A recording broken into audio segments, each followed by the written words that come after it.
Every who down in Who Newville liked the holidays a ton. But where to get great prices on gifts, they had no idea. None. They searched and they searched for great gifts under $25. Gifts for spouses and friends and even their toddlers. When suddenly one who shouted, Walmart has what you want, knowing they have Lego, Tree Hut, and low prices to flaunt. So they enjoy the holiday season as who's often do. Cheering and shouting, Walmart has incredible gifts. Who knew? Find gifts they'll love under $25 at Walmart. There is no hood like parenthood. Hi, I'm Kanika Chadda Gupta. I'm a former CNN journalist, mom of 3, including twins, and host of That's Total Mom Sense, the podcast. Now, if I had $1 every time I heard, gee, you have your hands full.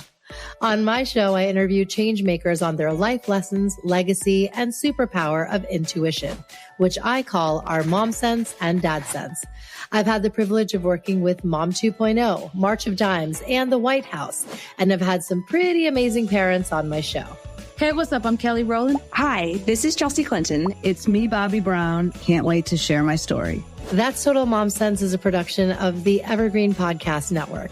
Be sure to subscribe wherever you listen to podcasts and on YouTube so you never miss an episode. To join my tribe, visit that'stotalmomsense.com and follow me on Instagram at Kanika Chadda Gupta. Now let's dive into today's episode. Welcome to Food for Thought, a special podcast series on That's Total Mom Sense, presented by First Water by Akvile, mineral-rich Nordic spring water made for new moms and babies. I'm your host, Kanika Chadda Gupta, journalist and mom of 3, including twins. In this series, we're speaking with doctors, experts, and healers who are helping us reclaim our kitchens as places of nourishment, empowerment, and joy. We'll be answering your questions around what should you buy organic, tonics to help you cleanse your system in the morning, spices you should use on the regular, what to eat when you're traveling and on the go, what to eat in your 20s versus menopause, specialized teas to perk you up and wind you down, and must-haves in your kitchen. This is Food for Thought. Bon appetit! To celebrate Breastfeeding Awareness Month, and with this summer heat, this episode is brought to you by First Water by Akvile, the first naturally mineral-rich, never-filtered bottled water in the U.S. that's certified safe for infants under 6 months when mixed with formula. Founded by a mom of 3, Aiste Minute, First Water follows European postpartum practices where nursing water is essential. As many new moms know, breastfeeding uses up to 25% of the body's energy, and staying hydrated is critical. But most bottled waters are filtered or purified, stripping away the very electrolytes and minerals your body needs to recover and thrive. First Water is different. Sourced from a unique spring, it retains its natural magnesium, calcium, and electrolytes, has a natural pH of 8, and contains absolutely 0 nitrates or nitrites. That means it supports faster hydration, better oxygen absorption, digestion, and overall wellness for moms, babies, and the entire family. Whether you're mixing formula, nursing around the clock, or simply looking for cleaner hydration, First Water is setting a new gold standard in maternal and infant wellness in the U.S. Learn more at getfirstwater.com. That's spelled get, the number 1, ST, water.com.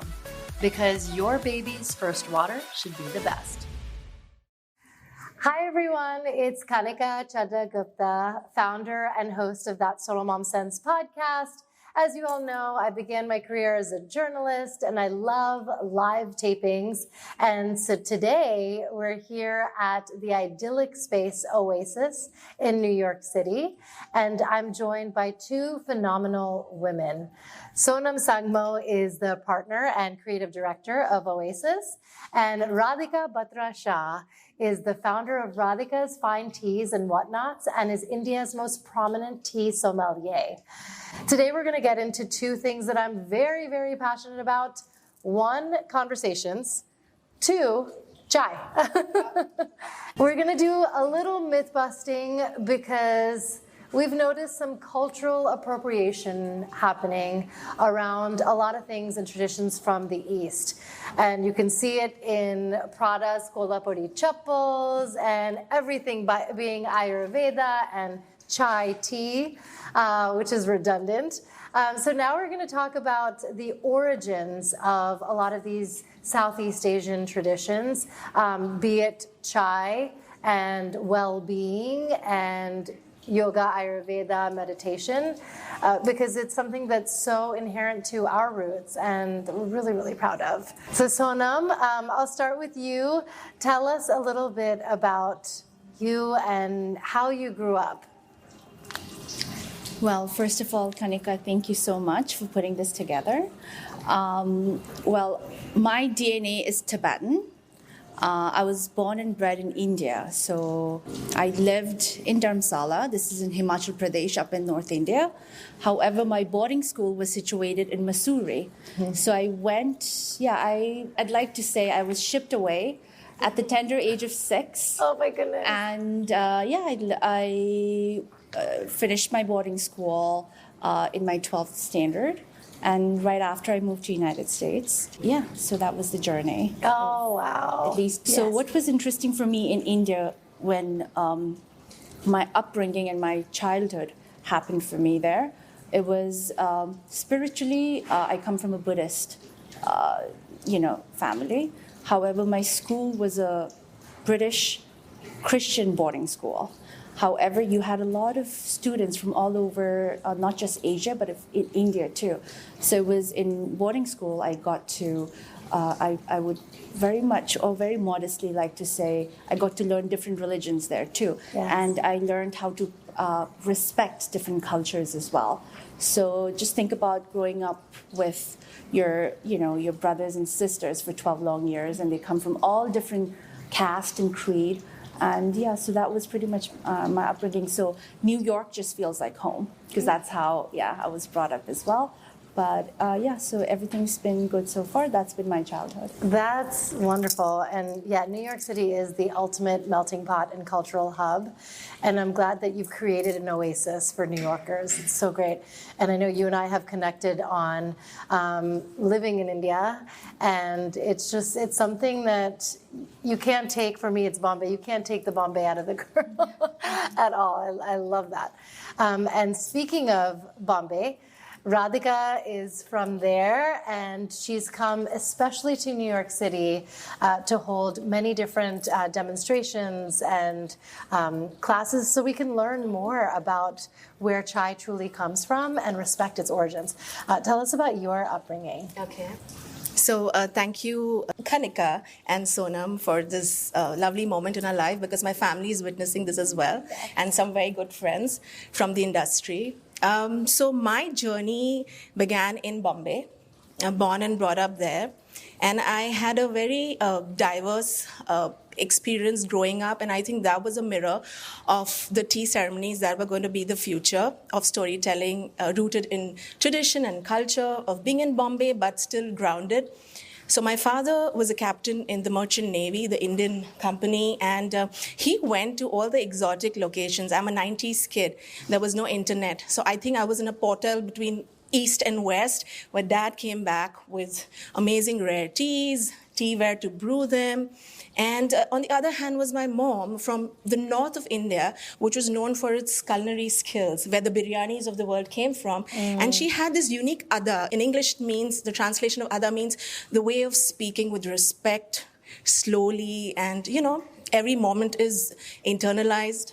So I used to watch her make tea with a lot of patience, and that's where I realized that the leaves need to breathe. It doesn't have to be fast. It is a ritual.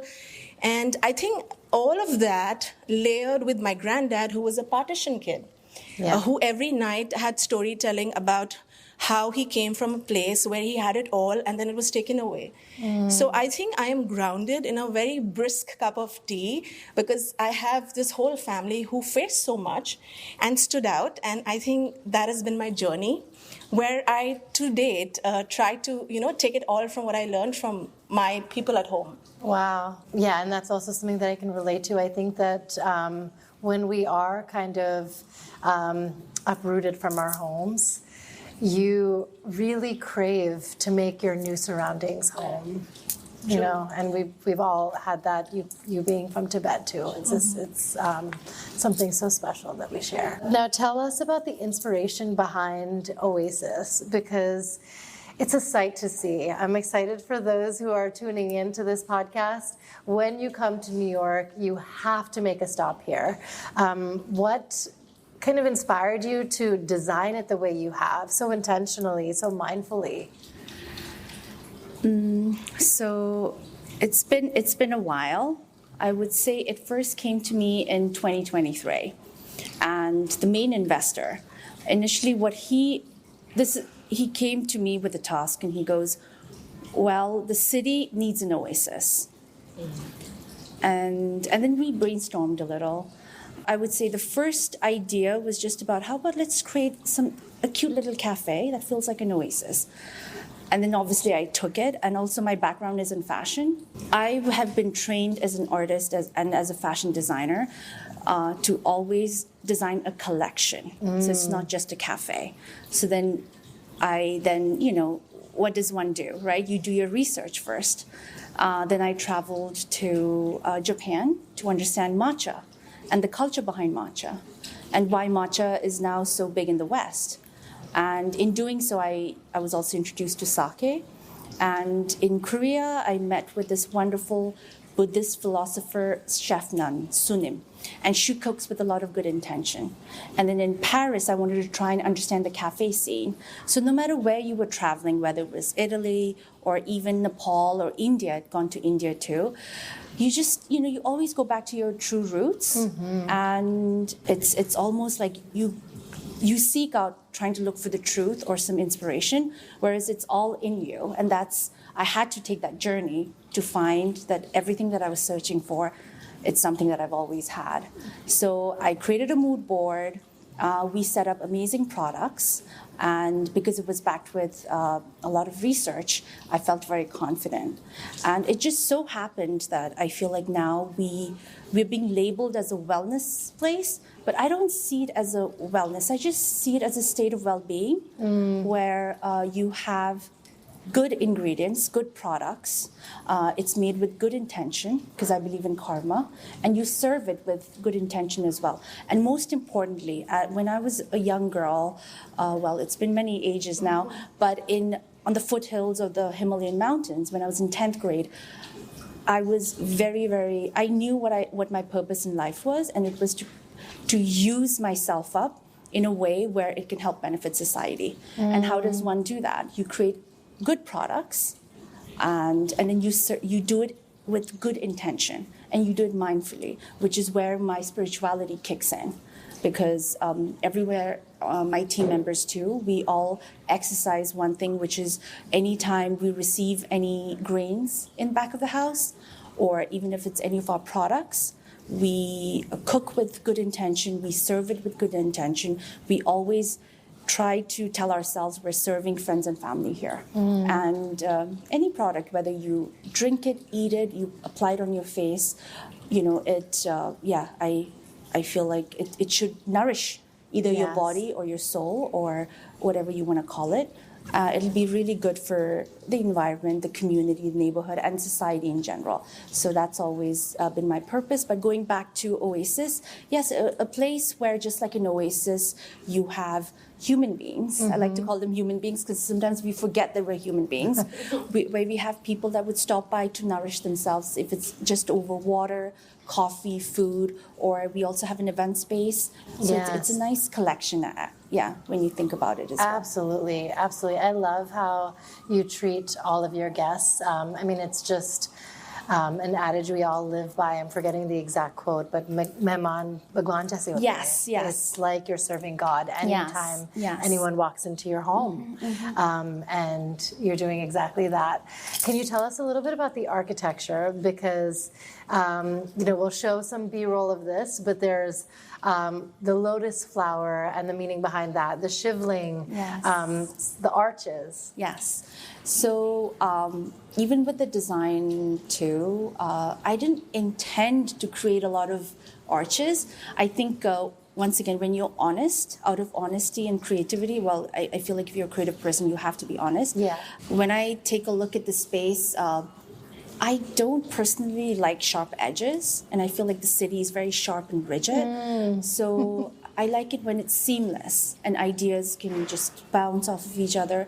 And yeah, just a space where you feel cozy, welcomed, and most importantly, safe. Yeah. And when I look at the finished product, there's a lot of arches. I do have the lotus, OASES lotus, and it's in the shape of a lotus flower. Lotus spiritually, of course, in India, but even in Tibetan Buddhism, it's, they say lotuses only bloom in dirty and muddy water. Right. Yet it's so pure and speckless, right? And yeah, it's just to remind everyone that we're all innately pure and we all have compassion regardless of our journey. And at least while you're here and when you take a look at the lotus, it's a nice friendly reminder. But when you take a look at the shape, it has the shape of a shivling. We have the white marble on top because it's the male and the female energy coming together. So everything's been very intentionally designed, but it's all for, to create positivity. Yes, so, and it really shines through. I think that, not everyone thinks about the meaning behind why they went with a certain design concept. And here it's so rooted in tradition, which is just really like mind-blowing when you see it. It's really beautiful. Thank you. And Radhika, if you can tell us about the origins of tea and how it became so popularized, and why you're having us return to the farms and all things truly organic that many people who are just ordering their quick cup have no idea about. So I think I have had so many aha moments through this journey of over 2 decades that they've been such mindful sip awakenings, I want to call them, because going back to origin, here is an MBA from India, and typically the 90s, 2000 kids were very tunnel vision. Okay, got a great percentage, let's take commerce or science. And then there is somebody who is, bursting with creative energy and doesn't want to show that to India because you have to be very, very, into doing what you're meant to do according to the society. Correct. Yeah. And having done an MBA, worked in the corporate world with 2 leading guys like McCann Erickson in advertising and the Tatas, here I was who one day left it all for the love of chai. And people kind of poked fun then. This is 2003. I'm in my 20s, and they're like, you're leaving all this for hot water? And I was like, no, maybe I want to take my little baby to the park. I don't know. And there is a vision. You don't want to share it because you're so sure that it's going to happen, but let people see it. So here I am, who goes into the most forbidden plantations of the world with Shloka, who's a toddler. And because I don't want to leave my baby behind, I have to balance that world as well.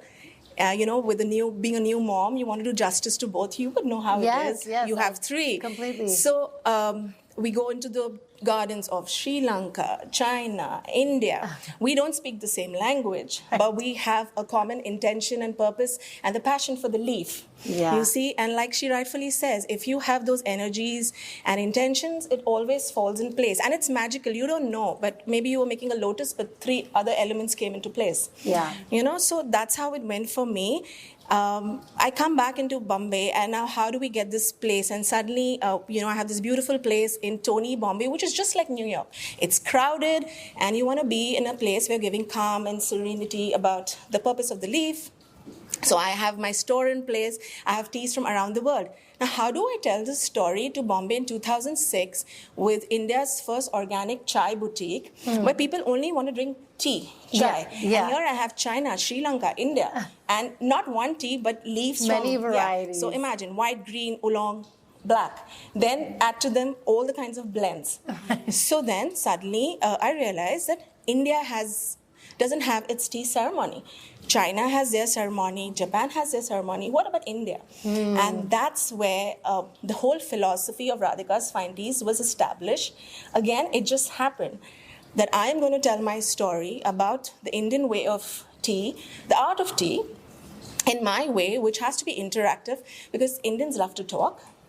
About their roots, about their tradition, and that's what I'm going to do. So we were totally rooted in this philosophy of telling the tale via the tea ceremony, and that's how we pioneered it in 2006. So the store is set, people enter, they look at this whole thing of leaves all around. We have, the equipment, I'm doing my ceremonies, but we didn't label it. Okay. Press comes in and starts talking about it, and there we are all over. People are lining up, and it's just a 200 square feet store. Wow. And one fine day, we have somebody from a very leading restaurant and a hotel setting up an organic restaurant. And organic is not a buzzword then, you see. This is 2006. Yes. They mean it. Yeah. And that's how we get introduced to the world of F&B and culinary. We have a chef and sous chef coming from Italy, again, disguised customers. And they're going through the whole, ritual, etc. And they said, Radhika, we want you to come and train 20 chefs from around the world. Wow. So here I am with little Shloka, my basket of leaves, and my team is just setting up the young people who don't understand tea, but so I drive in and I go in and I set up and I train these 20 people who are apparently Michelin stars of today. Yes. And that's when I realized, wow, this is another way of promoting tea to the world, where I'm doing my tea etiquette trainings, tea experiences, high teas. So from the origin of plantation fresh teas with the leading gardens of the world, today we are an experience. We give it all and we customize it from trainings. We also have blends, which are again rooted into a benefit, a purpose. So our mission is that every menu in Radhika's Fine Tea Story has to have a purpose. And that is to give you a benefit, gut health, hormonal balance, calm, de-stress. And these are not gimmicky words, but we mean it. And these were things that we used even before COVID. Yeah. So when the world today is shouting out turmeric and ginger and its abundance, we were already doing that in 2013. Yes. So, those are the aha moments which have happened from then to now. That is so cool. Yeah. And you have to show off your tat because it's so awesome. Chai Wali. Oh, yeah. So she is the resident chai wali. She knows her chai inside and out. Back to school season is here, which means it's time to label everything. From water bottles to jackets, Name Bubbles makes it easy to keep track of your child's belongings with durable, dishwasher-safe, and laundry-safe labels. My 3 kiddos love choosing their own designs. Think unicorns and dinosaurs and more. And there are packs for daycare, school, sports, and even college. New this season, the custom clothing stamp. It's a quick, no-sew, no-iron solution that works on everything from onesies to swimsuits and lasts for over 40 washes. It's kid-safe, customizable, and even comes with refill kits for long-term use. Name Bubbles is mom-owned and proudly made in the USA, helping families stay organized for over 15 years. Check out my podcast interview with the founder, Michelle Brandress, from the archives. Visit namebubbles.com and use code MOMSENSE15 to receive 15% off your order. Happy labeling! Tell us a little bit about the blends and the varieties, why we use them, their benefits, and how we should prepare them. I know we're going to get more of a demo later with like cold brews, but yeah, just for those who are tuning in, like why a green versus a black tea, when do you drink it, that kind of thing. Okay. So the menu runs as tea for each part of the day in our story. That is to tell you that there is tea for every part of the day, for everybody and for every purpose, which means that you as an individual should not get very besotted and influenced by if the world says, okay, have a green tea and you're going to become thin, or have white tea and you're going to become young. It's anti-aging. Right. So every leaf is meant for a certain individual. So the best way to do that is to test it on your palate. And then you taste it. So what I mean by that, nothing complicated. Your kitchen is your treasure trove. Get a few leaves, the whole leaves particularly, not the tea bags, okay? And it's as simple as a little child doing it. Like my daughter has been brewing since she was 4. Wow. So you can imagine how easy it is. It's not complicated. You don't need thermometers and gadgets. Just take your cup and saucer. Take a leaf that when you whiff, it feels nice. It's all about the senses. So when you look at it, when you whiff it, it appeals to you, so that's your leaf. Now the true test is of the palate. put a pinch with your fingers and into the cup. Pour water after the bubbles come. Never kill the leaf. Okay. Water is tea's best friend. Okay? So if you remember that, everything falls well after that. So pour the water after the bubbles come. And I'm talking about any leaf. The leaf starts with white, goes to green, then oolong, and then black. And then we talk about the umpteen blends, which come later. But this is typically how the processing of the plant, which is plucked, gives us our teas. After you've poured water, you cover it for a few minutes. Again, I'm not going to tell you 2 to 3 minutes, 3 to 4 minutes, 5 to 6 minutes. I don't want it that way. I want you to whiff it again and feel it sensory. So you open the lid. Okay. Why do we cover? For the flavors to assimilate. It's like the typical traditional way of cooking. If you notice, when we cook in India, on the stove, on the gas, on the burner, we cover things. So the flavors assimilate, they start cooking well. Yes. Right? So you remove the lid after, say, a minute or two, and you whiff it. And if you feel that's the taste that your palate and your gut is going to like, you sieve it or strain it with whatever you have at home, or even you might have a French press to make life easy, or you might have a strainer. And then you sip it. Forget your manners. I want your gullet to feel it. So you make the loudest noise because that's where the air passes through and your mouth feels. So it has to be a mouthful, typically like you have probably gone for wine tastings. Yes. And the permutation and combination of tea, wine, whiskey is very similar in terms of the nuances and the notes. And that's it. It's so easy. So you're a sommelier. You're just a sommelier. When I started with the gardens, I mentored with all the leading gardens of the world. In those days, there were no tea schools. There was one I knew in Canada, too far to come with a toddler. So I went like a chef goes, right to the roots. And I learned it with the gardens. So there's Mr. Bansal, who is the father of revolutionizing the whole organic concept around Darjeeling leaves, and he gave us our GI tags, etc. So he says over a call, Radhika, I never sell in India, but you're the one I'm going with. So I want you to go to your kitchen. I'm sending 5 types of leaves. Women are the best judge of taste and characters of the tea. If you get this right, you're rolling. And that's how. It was so easy. So what I'm trying to say, it's not complicated. The leaf can be brewed the way you want. And it's not an old man's drink, okay? When I started, people said, oh, it's just an old man's drink. I said, no, it can get into mixology, which we do with all the leading bars of the world. You can infuse it into food. You can pair it with food. So you see, it's as easy and as simple. Yes, that's amazing. That's amazing. I love how you said it's sensorial. And this actually reminds me of kids, because they want to use all their senses when they're eating. They are picking up the foods, they're smelling it, it's all of it. They're looking at it, hearing the crunch, hearing the sip. And so I think, as adults, we should return back to that. That's what mindful eating is. And I think as we continue to lead our lives as human beings, breathing, living things on this planet, I think it's so important for us to know what happens after and be prepared for what happens after. And this is something that you grew up with. So tell us how that's left kind of an indelible imprint in your life, and how we can also easily incorporate that mindfulness, that meditation into our hustle bustle of our lives. Just a disclaimer, I'm a student myself. Okay. Yes. Forever student.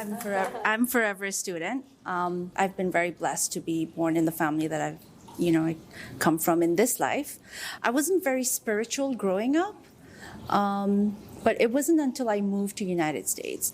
And it's just, I've always been extremely ambitious. So it's always, I want to get into FIT, check. I want to get into Central St. Martin's, check. I want to get into Ralph's, check. Wow. And it's check after check. And then you realize, well, that's it. That's life. And I actually hit, they say you hit a midlife crisis.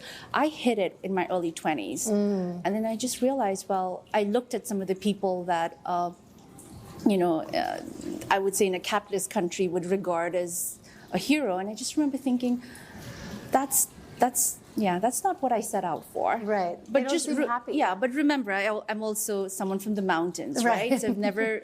It's pretty much it's like growing up in your own ivory tower, and you think that the world outside of these Himalayan mountains, especially if you go to the United States, is something very great for you over there, and you just one after the other. And I just remember thinking, it's a choice. This is not. So that's when I, started doing my own research. For me, I live on very, very simple terms.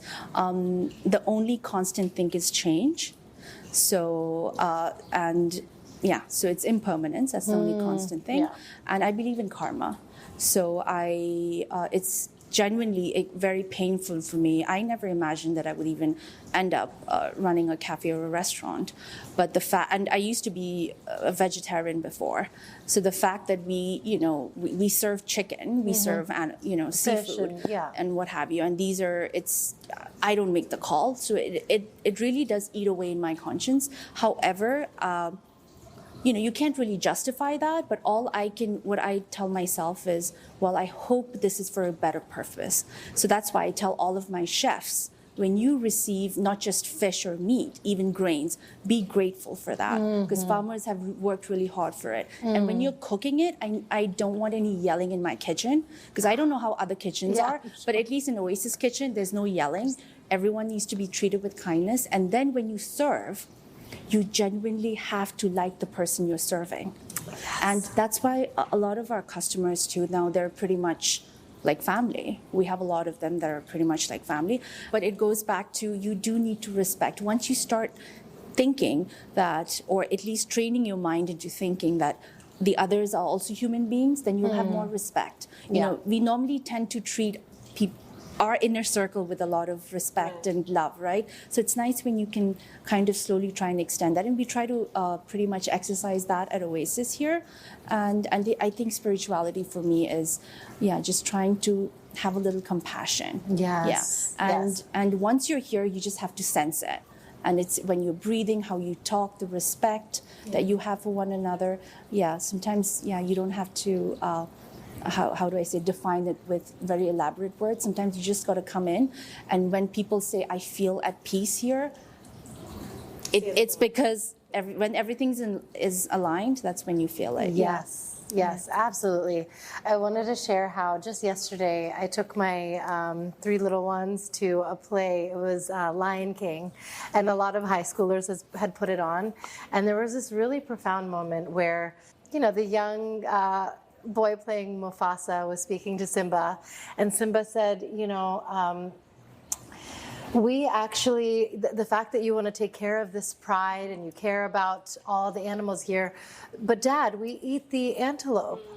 And then Mufasa said, yes, son, we do eat the antelope. However, when it's our time, and our sun has set and our time to go, we turn to ash, get back into the grass, and the antelopes eat the grass. So it is this circle of life. I was like singing along with the chorus, and that's how I feel like we should think about it anytime, whatever we end up eating. It's all a circle. It all comes back around, like karma, like how the universe turns, everything.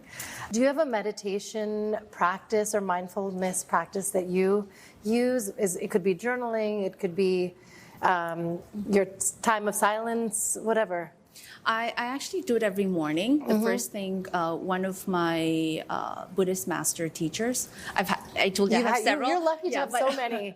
You have the access. But a very recent one taught me a very simplified version. So when I wake up, I do a very short meditation, nothing too intricate, and I do some breathing exercise. Nice. And then I start my day by thinking positive.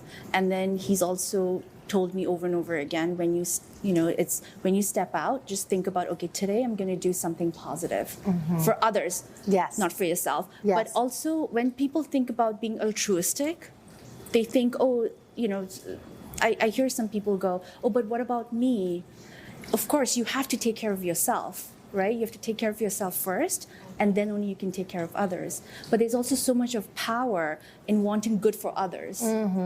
And for me, I believe others, everything is a reflection, it's a projection of who you are. Yeah. So if everything's beautiful outside, you're going to enjoy it too. Right. Yeah. Right. So that it's just very simple. Yes, yes. The world actually isn't transactional. And when you think the what about me, if you're taking care of everyone else, the universe is taking care of you. So it comes back.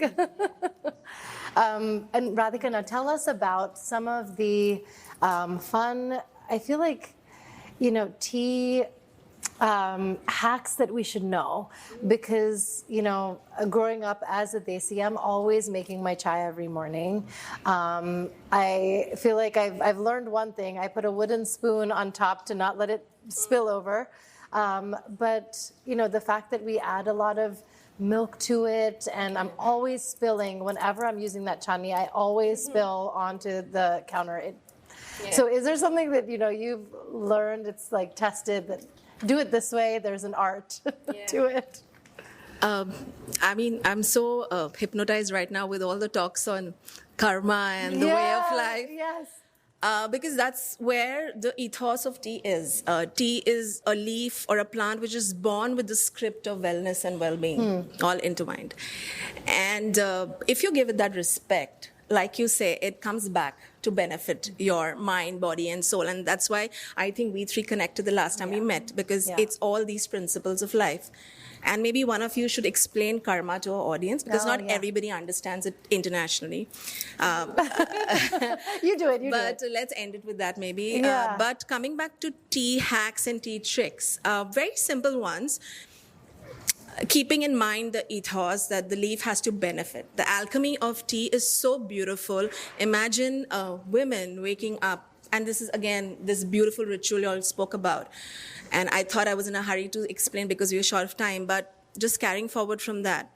Imagine women waking up before sunrise in these Himalayan mountains where the Brahmaputra river flows by. And they're plucking 2 leaves and a bud on a basket. And they do this world over in all the leading plantations of the world. There are 3 leading producing manufacturers, biggest manufacturers: China, India, and Japan. Sri Lanka, of course, so say 3 to 4, but the maximum ones. And these people work hard every morning to give you the leaf which you sip. So remember that circle, that you owe it to them, 1. 2, when you brew the tea, remember, water is tea's best friend. So never let those boiling bubbles destroy the leaf. Okay.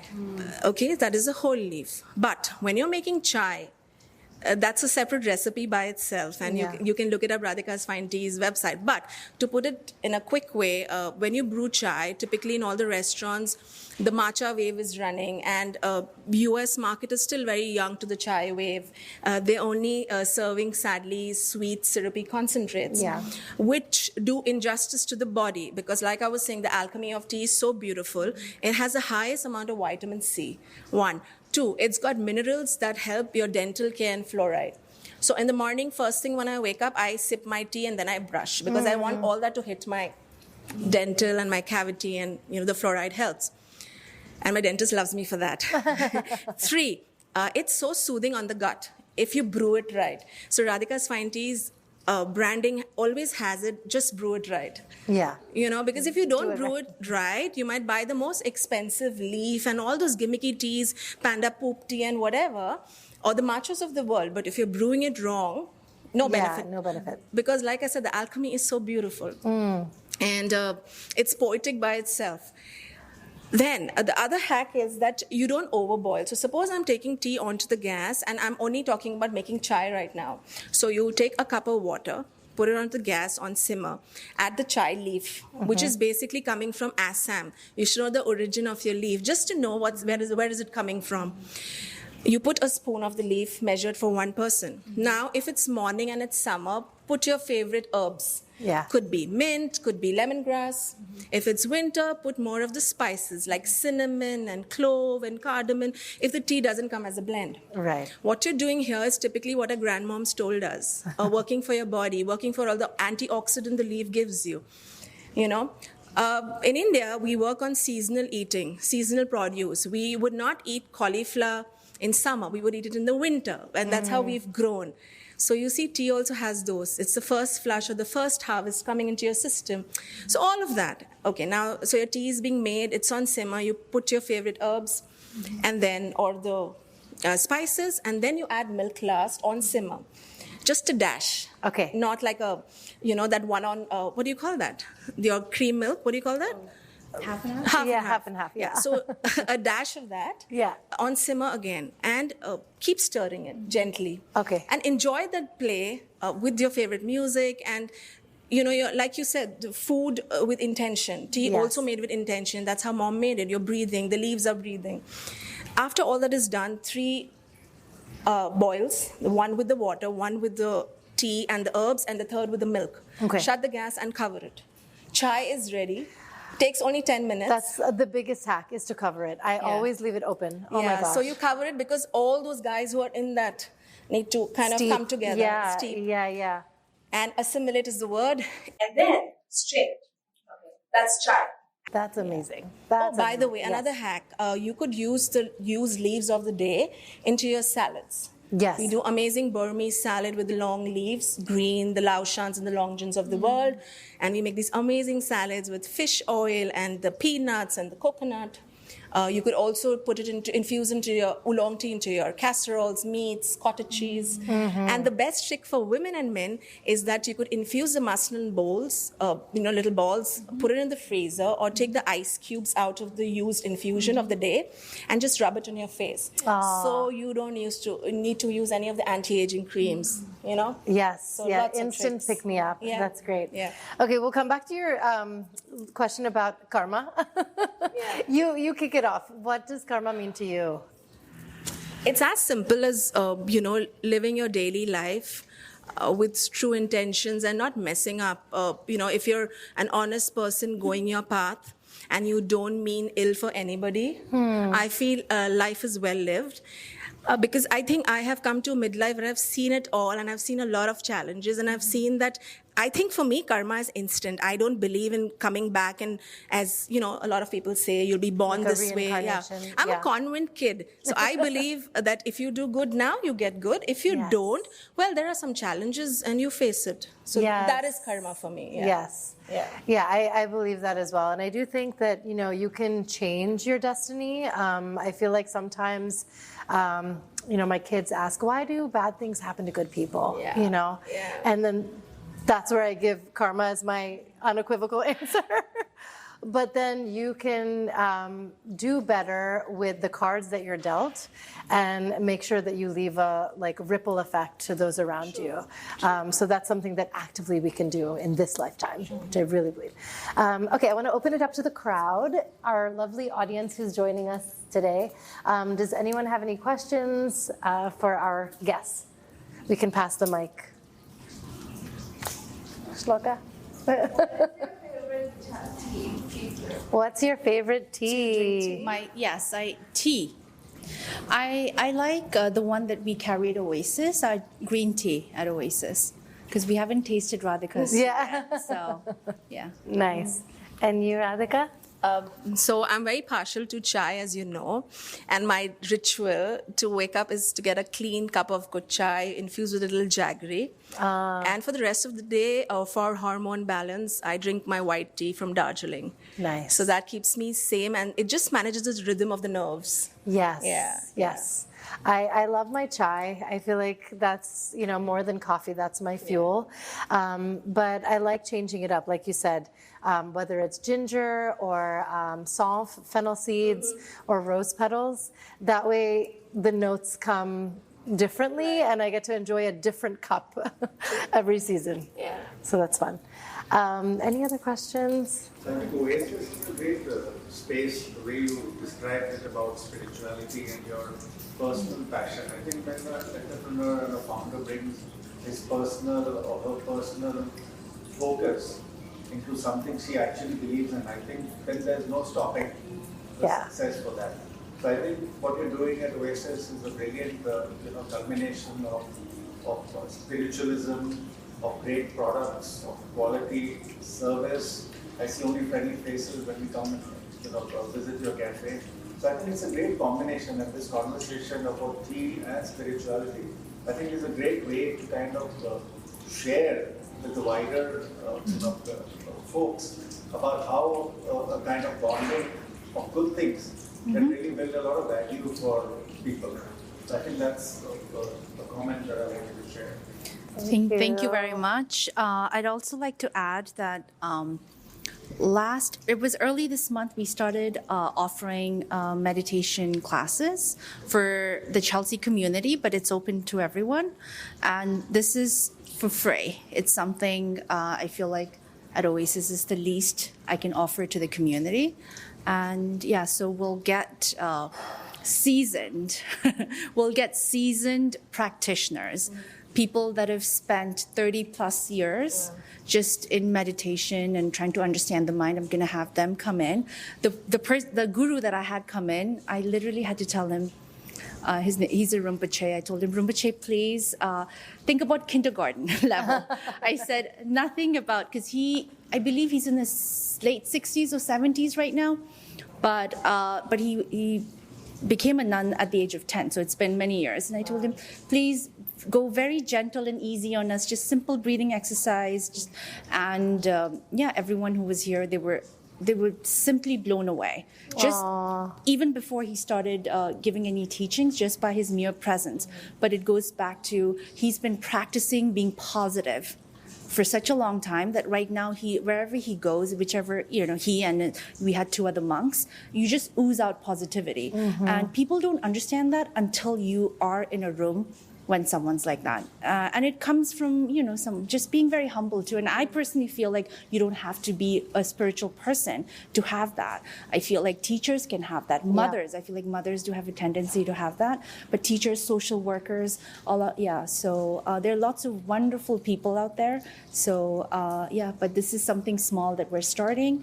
And it's great. I'd like to share on your podcast as well. We're going to do it once a month. Yeah, I love it. Yeah.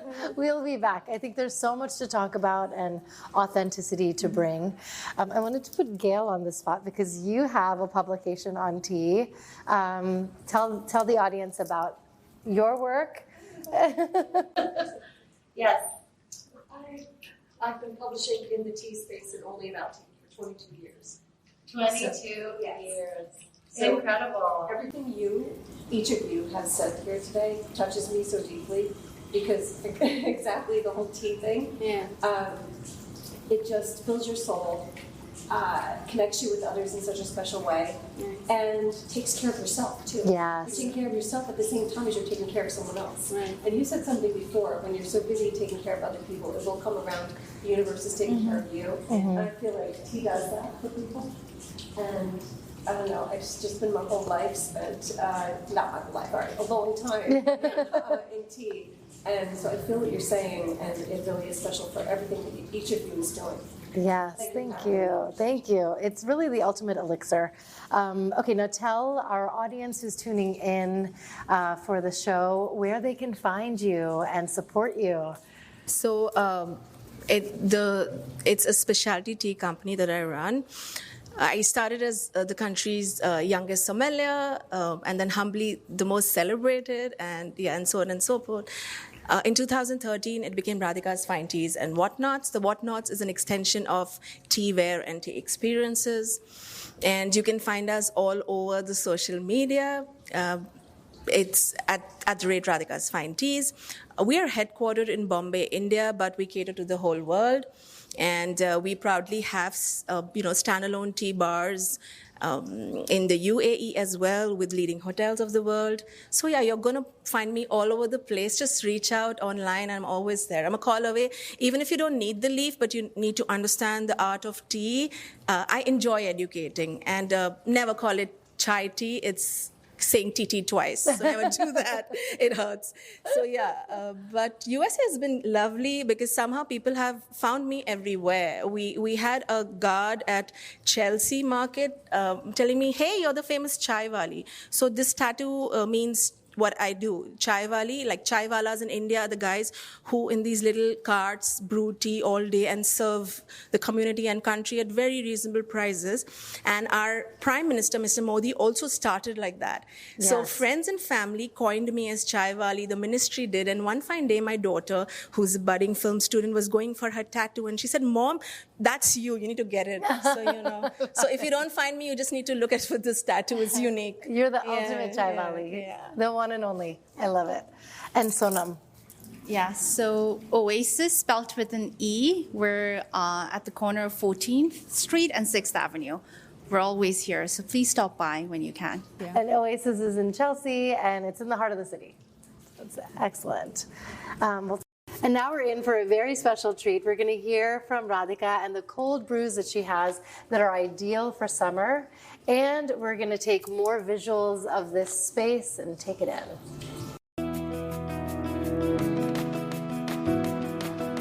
Remember that your gullet needs to feel it, go crazy making sounds, but because you need to feel the notes.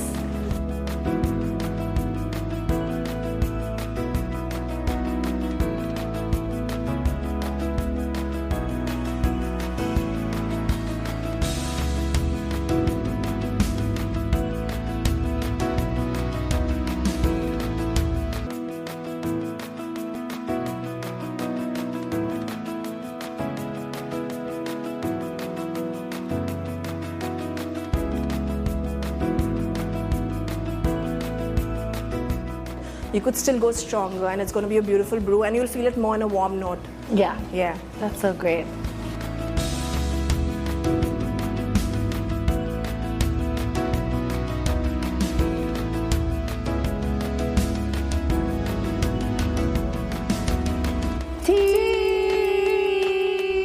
Well, thank you so much for joining us. And I already have like podcast titles brewing in my mind because we talked about all the possibilities and spirituality. Yeah. And this was so meaningful. Thank you both for joining me. Thank you, Thank you so much. Thank you. Thank you, Radhika. Thank you guys for coming. Thank you for coming.